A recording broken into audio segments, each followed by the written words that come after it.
Hey everybody, it's Lon Seidman. We've got another tablet to take a look at, this one from Lenovo. This is the Lenovo M9 tablet. It has a 9-inch display. It's relatively compact, as you can see here, and it's not all that expensive. This one is a nice alternative to some of the generic ones you might encounter, and it's backed up by a name brand. And we're going to take a closer look at this tablet in just a second, but I do want to let you know, in the interest of full disclosure, that this came in free of charge from Lenovo. All the opinions you're about to hear are my own. This is not a sponsored video, and no one has reviewed or approved what you're about to see before it was uploaded. So let's get into it now and see what this little tablet is all about. Now, this has a 9-inch display. It runs at a resolution of 800 by 1340, so a little bit better than 720p. But on a small display like this, you do have more pixel density, so it doesn't look all that bad. There are, of course, higher resolution small tablets out there for more money, but I think the display here looks good for what you're going to pay for it. Inside, you've got a basic MediaTek Helio G80 processor. It's enough to do basic Android tasks without issue. We'll look at a few performance examples in a minute.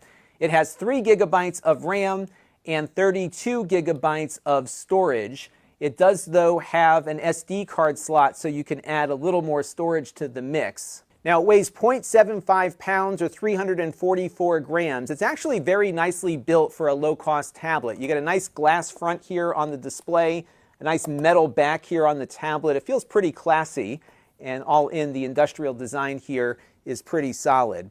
For ports, you don't get much, but you do get more than you get on some tablets these days. So there is a headphone jack here, so you can plug in a headset and do your calls or listen to some music. You have a USB Type-C port here.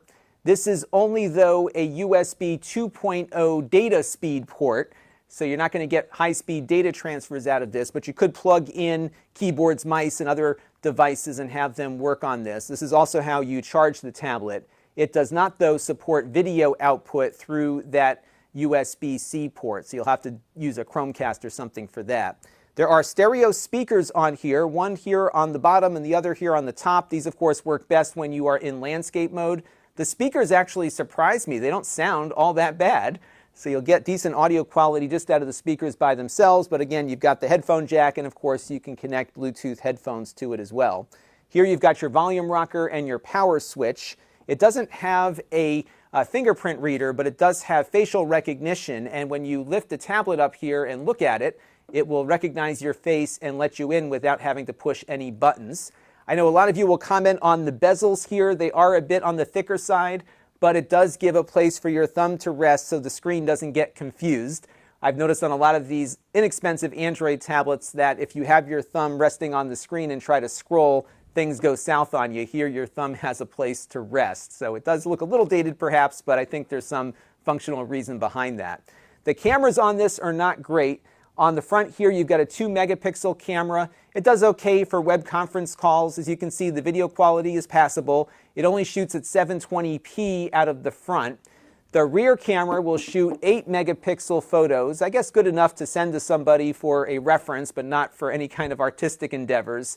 And the back camera here will shoot 1080p video at 30 frames per second.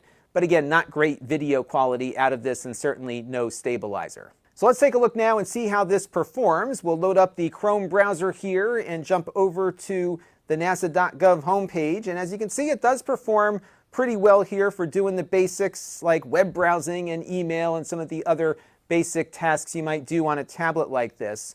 One of the things that I like about these new Lenovo tablets is that they have a reading mode that actually looks pretty nice. So if you pull down your menu here, you can go over to this option here called Reading Mode. And what I'm going to do is enable this and have it go to the grayscale effect. And what it does is it gives you a very nice black and white page here. It doesn't look quite as good as e-ink displays that you might see on a Kindle device, but the contrast is really good. It gets rid of a lot of the blue light here, and you get a look that looks a lot like a printed page that won't fatigue your eyes all that much. So if you're reading a book or maybe a very long article on a website, you can flip this mode on, turn it into this black and white mode, and get, I think, a very nice reading experience that's very easy to switch back off when you're done. So performance-wise, it's pretty good for the price point. Nothing spectacular, but I think the kinds of things that people do on a tablet like this will run very well on it. I also found it does very nicely with video, like YouTube and Netflix and others. The Wi-Fi here feels pretty responsive. It's not Wi-Fi 6, it is AC Wi-Fi, but certainly that's adequate for what you're doing here. Additionally, let me stop the video here so I don't get this thing screwed up. It also does split screen. So if I select the app here and go split screen, I can add my web browser here on the other side and play back the video here on the left, and then also browse my web page on the right. I can adjust things a little bit here as well. So a lot of the features you get on some of the larger tablets these days will also work on here. One other note is that it does support GPS. I ran one of those GPS tester apps to see if it could pick up any satellites, and it does. And this is not the cellular version of the product either. So if you've got some application that relies on GPS working without an internet connection, this looks like it can handle that, which might make it a fun tool for amateur radio operators out there who need GPS for some of their remote applications. Now, gaming on this feels pretty good. This game is Horizon Chase. It runs at a pretty decent clip here. And most of the other casual kinds of Android games that you run into on the Google Play Store should perform about where this one does. Some of the more demanding ones, like Call of Duty Mobile, will run just fine, but you won't get the level of graphical fidelity you'll have on a flagship smartphone, but still all very playable here. Now, if you've got kids who play Minecraft and Roblox, I found Minecraft worked okay on here. Roblox, though, is a little iffier, as you can see.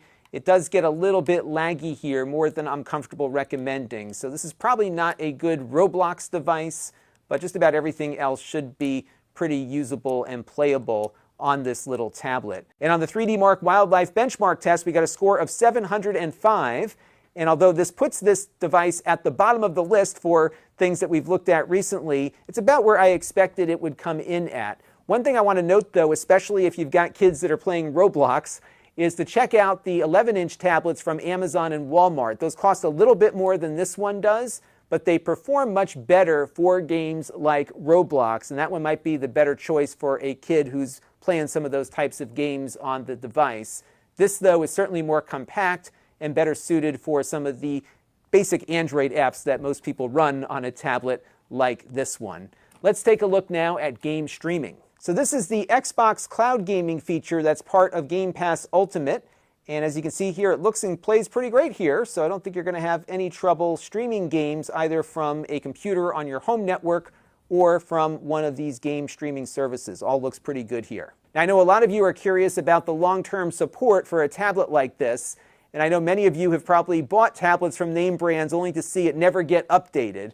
Lenovo's got a page on their support website that details what they plan to do with this tablet and all the other ones they manufacture.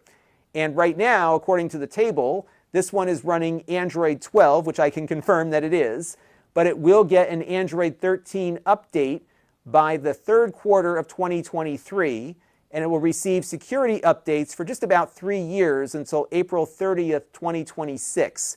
After that April 30th date, the tablet will still work, but it's not going to get any other updates. So this is very similar to how Chromebooks work, but of course Chromebooks have many more years of support than what you're going to get on one of these tablets. But it's good to see that this is getting spelled out now so consumers know what to expect and how long a particular tablet will be supported for. Now, as far as battery life on this one, it is very good. You'll certainly get, I think, 10 to 12 hours out of it easily doing the basic tasks that it's designed to do.